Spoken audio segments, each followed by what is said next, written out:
अस्सलाम वालेकुम। वालेकुम सलाम, क्या हाल है? हाल ठीक है। मैच फीका देख के बस बोरियत बोरियत हो रही है। फीका क्या देखा मैच? और क्या समझ नहीं आ रही। सब बात सुने, शुभमन गिल जो है वो टायर हर्ट हो गए हैं बेचारे। नॉन स्टॉप क्रिकेट खेल रहे हैं, तीनों फॉर्मेट में खेल रहे हैं, ऊपर से ट्रैवल इतना कर रहे हैं, ऊपर से कप्तान भी हैं, वर्कलोड भी बहुत ज़्यादा है। तो कितना खिलाड़ी को होना चाहिए कि यार वर्क मैनेजमेंट उनको आनी चाहिए, कितना भी उनके ऊपर हो। ये वर्कलोड मैनेजमेंट एक्चुअली में कप्तान, क्रिकेटर और कप्तान और टीम मैनेजमेंट, सिलेक्शन कमेटी, इन सब का एक वो होता है। और कप्तान तो वो खैर खुद ही हैं। बट हाँ, ये सही है, 7 मैचेस एशिया कप के खेले और नॉन तीन स्टॉप क्रिकेट तीन खेल रहे चार हैं। दिन के बाद वेस्ट इंडीज के खिलाफ टेस्ट मैच, फिर 4 दिन के बाद ऑस्ट्रेलिया, बीच में ट्रैवल भी, फिर ऑस्ट्रेलिया से वापसी 5 दिन के बाद साउथ अफ्रीका। तो लगातार क्रिकेट हो रही है। दिखने नॉन में स्टॉप लगता है क्रिकेट। कि 5 स्टार होटल रह रहे हैं, बिजनेस क्लास में सफर कर रहे हैं, तो क्या मसला है।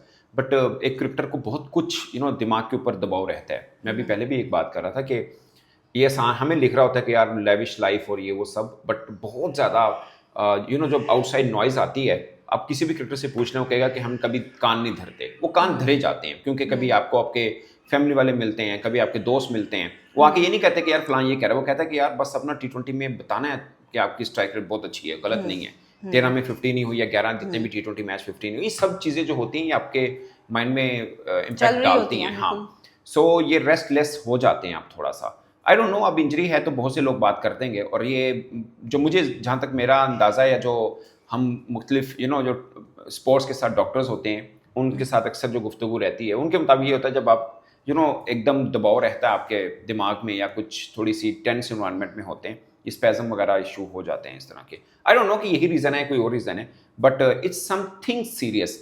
बहुत ज़्यादा नहीं, बट थोड़ी बहुत तो है कि एक इंडिया का एक कप्तान है और उसको ये वाला इशू हुआ है। But there is going something in his mind, I think so. तो ऑफ कोर्स इसको अब देखेंगे वर्क लोड मैनेजमेंट कैसे उसका करना है, और ये कितना सीरियस, दोबारा तो बैटिंग पे नहीं आया, हाँ दोबारा बैटिंग पे नहीं आया। हाँ सो कोई तो इतना ज़्यादा वो चीज़ नहीं है। हाँ, लेकिन वो इसलिए भी शायद नहीं कि एक सिचुएशन भी इतनी बुरी नहीं थी, अगरचे इतनी अच्छी भी नहीं थी। 189 भी इंडिया का ज़्यादा अच्छा स्कोर नहीं है, बट लेट्स सी क्या होता है। अच्छा, आज इंडिया की जो बैटिंग है ना फ्लॉप नजर आई है साउथ अफ्रीका के दो स्पिनर्स के आगे, जिस उन्होंने रिस्ट्रिक्ट किया उनकी बॉलिंग को, बैटिंग को, सॉरी क्या यार है। हार्मर तो पाकिस्तान के खिलाफ भी तगड़ा खेल के गया था। एक में शायद उसने 10-11 विकेट्स ली थी। बाकी महाराज का ओवरऑल रिकॉर्ड कितना अच्छा नहीं है। इससे पहले 8 टेस्ट मैच में 8 विकेटें थी उसकी। इसके अंदर भी कोई बहुत ज़्यादा, आप जैसे कहें ना कि वो वाली नहीं की है, एक ही है। बाकी मैक्रो जेनसन ने अच्छी बॉलिंग की है। उसने बल्कि पहला पहला भी उसने आउट किया था जब जायसवाल को कल के दिन में किया था।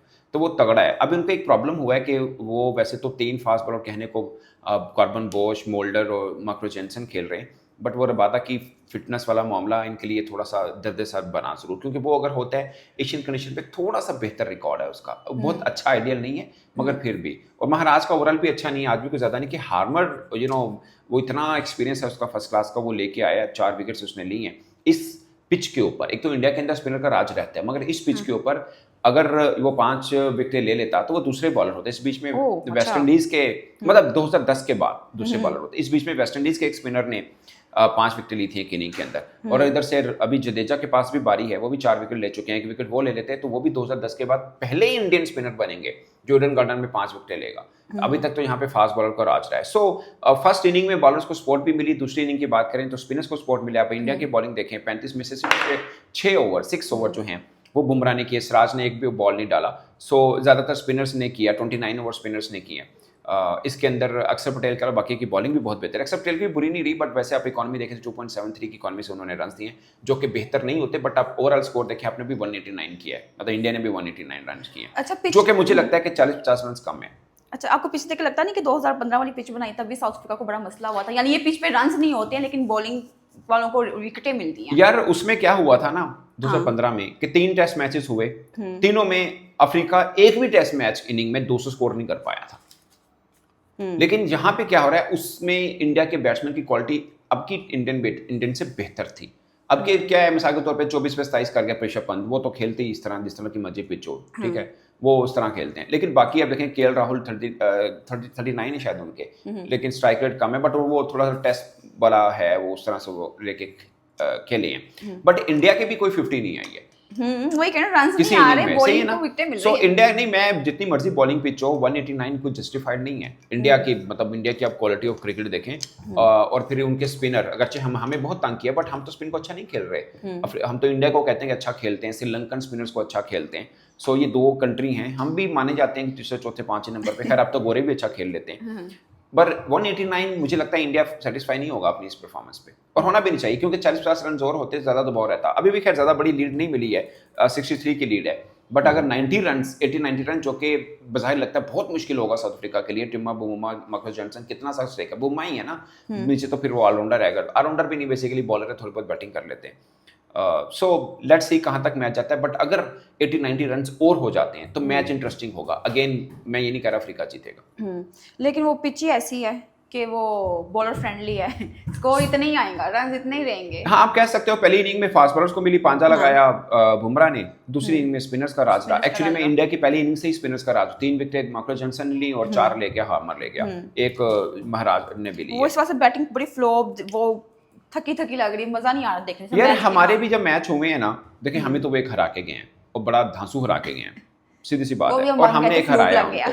अब हमारे खैर महाराज का रिकॉर्ड बहुत तगड़ा है एक्चुअली में, हम महाराज को मुश्किल से, महाराज का इंडिया के खिलाफ, इंडिया या साउथ अफ्रीका या जहाँ पे भी वो टेस्ट खेले, खैर 2 ही देश में खेले होंगे ऑफ कोर्स, कोई अच्छा रिकॉर्ड नहीं है, बट हमें उसने तंग किया था। सो पॉइंट ये है कि हमारे यहाँ तो हम कहते हैं कि हम स्पिन वाला कंडीशन अब इंट्रोड्यूस किया ना हमने पिछले 2-3 वर्षों से, जब इंग्लैंड की टीम आई हमने 2-1 से हराई सीरीज उनको, बट इंडिया लगातार यही करता आ रहा है। बेसिकली हमारे थिंक टैंक ने इंडिया को फॉलो किया कि यार वो गोरों को स्पिन ट्रैक पर फंसाते हैं, और उनका तजर्बा काफी हद तक कामयाब है। स्वाई एक न्यूजीलैंड ने फंसाया उनको क्योंकि उनके स्पिनर्स अच्छे थे न्यूजीलैंड के भी, और वो बैटिंग भी उनकी स्पिन को अच्छा खेल गए हैं वो। सो वो एक राज रहा। और फिर एक और बात, वो जो ट्रिनिडा बुमा ने कही कि मैंने विलियमसन से पूछा कि इंडिया को कैसे हराना है, तो उसने कहा बस कोशिश करो टॉस जीत जाओ।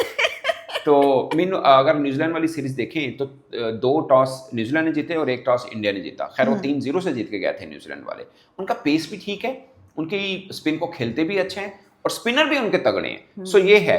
और अफ्रीकन भी ठीक हैं, बट कंपैरेटिवली परफॉर्मेंस वाइज देखा जाए तो कोई इतना अच्छा नहीं। अब मेरा ख्याल है वो जो हंसी क्रोनिया की टीम आई थी, बस वो हरा के गए हैं इंडिया को, बाकी या तो 2 बार ड्रॉ किया या इंडिया जीता है।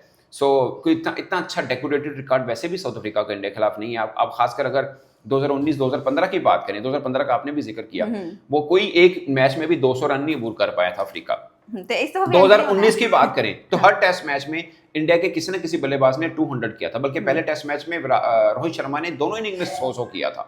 सो मतलब India against south Africa in India बड़ी धांसू है। इवन के मैं ये कहूंगा अभी जो टूर लास्ट किया इंडिया ने साउथ अफ्रीका का, वहां पे भी एक टेस्ट मैच जीता था उन्होंने, if I am not wrong, एक तो जीता था। सो वो उधर भी अच्छा खेले हैं इंडियंस। अब एक यहाँ पे जीत के बताएं कि भाई हम भी बराबर में हैं। अगरचे इस टेस्ट मैच में जान थोड़ी सी कम बची है अफ्रीका में, बट अगर हिम्मत करें कोई 80-90 रन और बनाएं, कम से कम मैच इंटरेस्टिंग तो हो, वरना तो ये लग रहा है कि पहले सेशन में कहानी मुक जानी है। अफ्रीका की जान ही, अफ्रीका की टीम में जो मैच जीतने में जान कम है, अफ्रीका में तो जान है मैच में। वही बात हुई। अच्छा, रविंद्र जडेजा, उसके बारे में कहते हैं एक बड़ा कामयाब ऑलराउंडर बन के सामने आया है। 4 के रन उसके आज कंप्लीट हो गए, 300 से ज्यादा विकेटें, आज 4 उसने विकेटें ली हैं।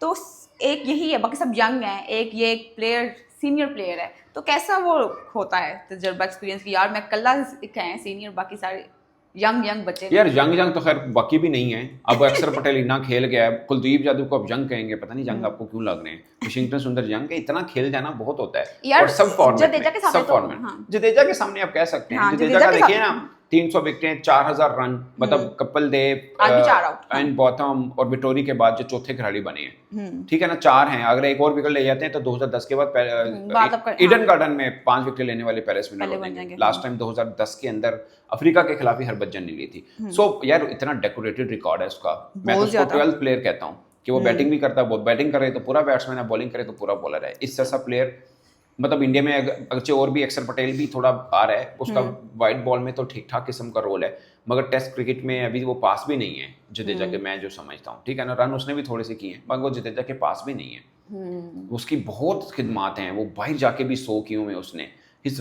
Wonderful player. और आप ओवरऑल भी नजर घुमाएंगे तो ऐसा करेक्टर जो इतनी धांसू किस्म का पूरा कंप्लीट स्पिनर हो और पूरे का पूरा कंप्लीट बैटर हो, ये एक बहुत बड़ा एज है इंडिया के पास। बट अब वो अपने आखिरी डेज में है करियर के। जडेजा के बराबर में कोई पाकिस्तान में ऑलराउंडर है?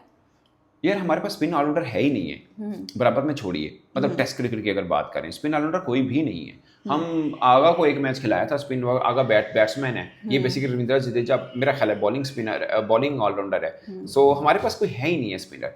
और मतलब हमारे पास रहे हैं अच्छे ऑलराउंडर, अगर माजी में भी नजर डालें तो फास्ट बॉलिंग के रहे हैं।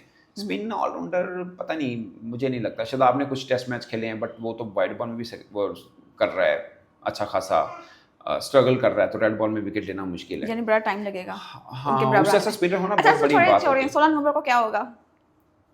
पाकिस्तान इंडिया ये टीम हाँ 16 ऐसे कह रही है जैसे बहुत दिन पहले, कल की बात है ये।